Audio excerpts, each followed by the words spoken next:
You can count on begins with severe storms that swept through the city of Grovetown last night, knocking out power for thousands of residents and leaving downed trees and debris in its wake. News Channel 6's Kim Vickers has a look at the damage and today's cleanup.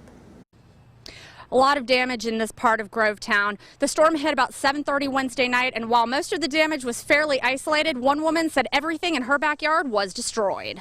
Teresa Kondrasowitz lives with her two granddaughters. She says the backyard was their haven. Now everything that made it special is gone. It looked like a war zone in my backyard. It destroyed the trampoline, it destroyed my swimming pool, it just messed up my shed, it crushed my pop-up camper. It's totaled.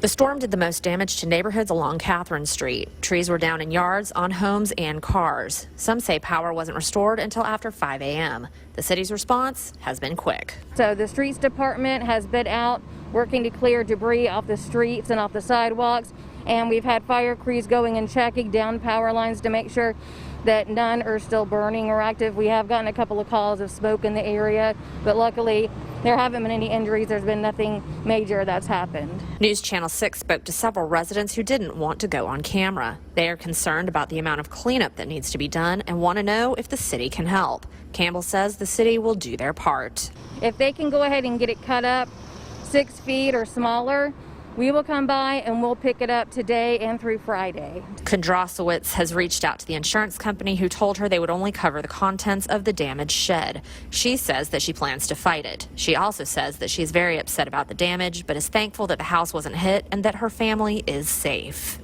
I could hear trees popping and debris hitting my house, and it was a very scary moment for me and the girls. It's just a very sad time for me because this backyard was for them, and I feel so bad for my two granddaughters. It's just sad. City leaders say the National Weather Service says it appears the storm was a microburst of strong, localized straight-line winds from a thunderstorm. In Grovetown, I'm Kim Vickers, WJBF News Channel 6.